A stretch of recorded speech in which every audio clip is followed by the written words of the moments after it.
น้องขอเชิญน้องประจำอยู่ไหมที่จะตอบคำถาม พวกเขาจะมีการถามคำถามอยู่2 เทื่อเนาะให้น้องตั้งใจฟังดีๆและคำถามมีอยู่ว่าถ้าน้องบอได้ขับตำแหน่งนางสาวลาว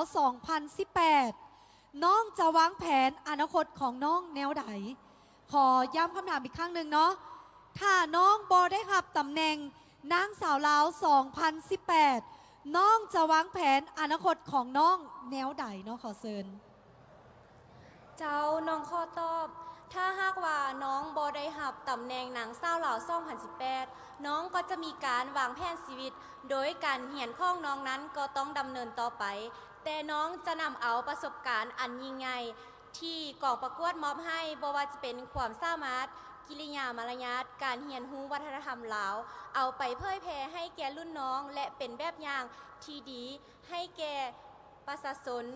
เทิงจะบ่ได้รับตำแหน่งแต่น้องก็ภูมิใจแล้วที่ได้มายืนอยู่จุดนี้เพราะว่าเวทีนี้เป็นเวทีอันดับหนึ่ง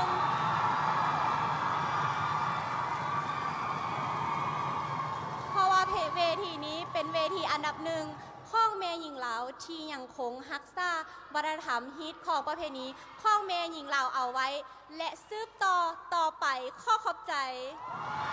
เจ้า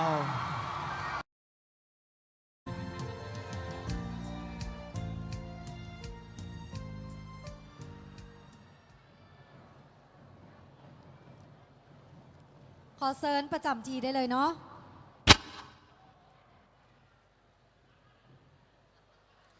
ฟังคำถามเนาะพวกเขาจะอ่านอยู่2 ครั้งคำถามมีอยู่ว่าในนามที่น้องเป็นนางสาวลาวผู้หนึ่งน้องจะมีวิธีการนำเสนอตัวเองแนวใดให้กับสังคมยอมรับในนามที่น้องเป็นนางสาวลาวผู้หนึ่งน้องจะมีวิธีการนำเสนอตัวเองแนวใดให้สังคมยอมรับโดยน้องขอตอบโดยน้องเป็นเมยิงลาว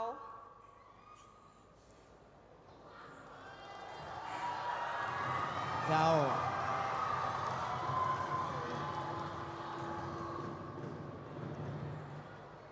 ในนามที่น้องเป็นเมยิงลาวน้องจะนำเสนอตัวเองให้สังคมยอมรับก็คือการเป็นแบบอย่างที่ดีให้แก่รุ่นน้องมีคุณสมบัติกิริยามารยาท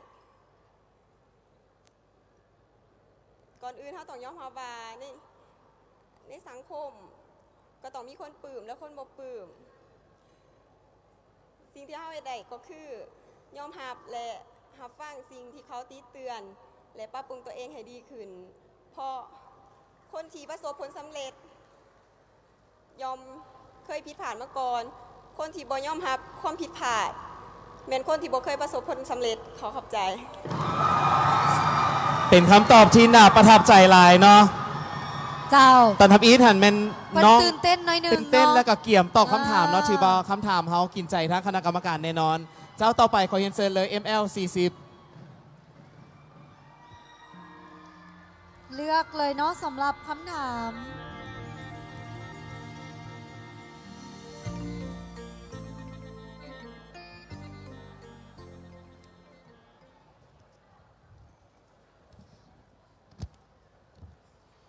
และคำถามมีอยู่ว่าน้องคิดว่าการศึกษาสำคัญบอและการศึกษานำไส้เข้าในการพัฒนาตนเองแนวใดขอทวนคำถามเนาะน้องคิดว่าการศึกษาสำคัญแนวใดการศึกษาสำคัญบอและการศึกษานำไส้เข้าในการพัฒนาตัวเองคือแนวใดขอเชิญตอบโดยก่อนอื่นมุดขอสบายดีทางคณะกรรมการและแขกผู้มีเกียรติที่อยู่สถานที่นี้และที่ทางบ้านน้องคิดว่าการศึกษาเป็นสิ่งที่สำคัญที่สุดเป็นพื้นฐานในการเรียนรู้และเป็นการอันยิ่งใหญ่ในภายภาคหน้าแต่ว่าในขณะนี้โลกของเฮาได้มีการหมุนเปลี่ยนไปเรื่อยๆสิ่งที่อยู่อ้อมข้างเฮาล้วนแล้วแต่เป็นการศึกษาทั้งหมดอยู่ที่ว่าเขาจะเลือกเก็บกรรมและศึกษาในแนวทางแบบใดน้องเชื่อว่าการศึกษาบ่มีวันสิ้นสุดและคนจะบ่หยุด ถ้า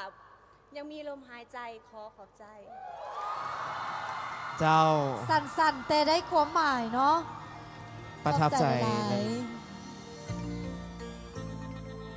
ต่อไปขอเชิญหมายเลข ML 39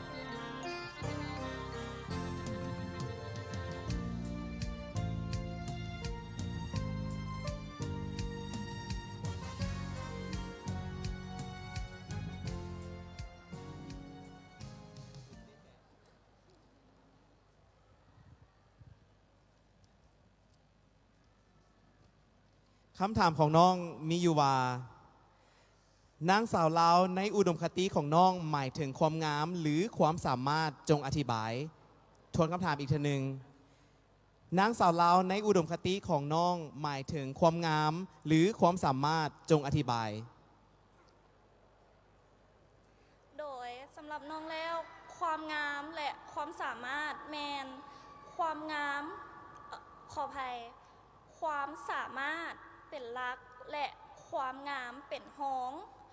แม่ยิงลาวปัจจุบันความงามและความสามารถต้องมาเคียงคู่กัน เก่งทางด้านเก่งทางความสามารถ เก่งทางด้านความรู้และเราจะประสบผลสำเร็จในวันข้างหน้าขอบใจ เจ้าถือว่าเป็นคำตอบที่สั้นกระทัดรัดอิลีที่อธิบายถึงความสามารถและก็ความงามนั่นเอง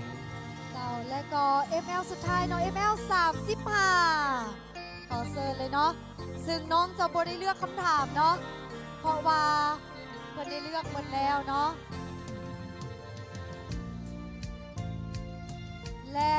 คำถามสำหรับหมายเลข ML 35มีอยู่ว่าในทัศนคติในน้องมีทัศนคติแนวใดต่อกับการต้านและสกัดกั้นปัญหาการฆ่ามนุษย์ ขอย้ำคำถามเนาะน้องมีทัศนคติแนวใดต่อกับการต้านและสกัดกั้นปัญหาการฆ่ามนุษย์เนาะขอเชิญตอบ โดยในความคิดของน้องแล้วการฆ่ามนุษย์เป็นสิ่งที่โหดร้ายหลาย และเป็นสิ่งที่ผิดต่อสิทธิเสรีภาพ สิทธิมนุษย์ และผิดต่อระเบียบกฎหมายซึ่งส่วนใหญ่แล้วการฆ่ามนุษย์แม้นมักเกิดขึ้นกับแม่หญิงและเด็กน้อยและน้องนั่นเป็นนางสาวลาวคนหนึ่งน้องจะพยายามเผยแผ่และเป็นกระบอกเสียงอันหนึ่งในการนำใส่สื่อออนไลน์ต่างๆ เพื่อเฮ็ดให้แม่หญิงลาวทุกคนและทุกๆคนนั่นรู้ถึงอันตรายของการฆ่ามนุษย์ และพฤติกรรมที่ก่อให้เกิดถึงความเสี่ยง และน้องจะรณรงค์ให้ทุกๆคนนั่นมีสติระวังตัวและบ่ประมาทบ่เป็นทาสของเงิน เพราะว่าสิ่งที่สำคัญที่สุดของแม่หญิงและทุกๆคนนั่นคือการรักษาเกียรติศักดิ์ศรีอันมีค่าของเฮาไว้ให้ดีที่สุด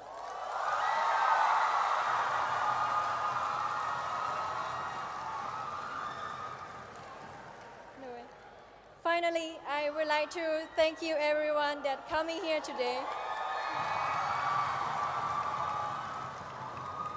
And I would like to wish everyone good health, good luck, and I wish the best thing come into your life. Thank you so much.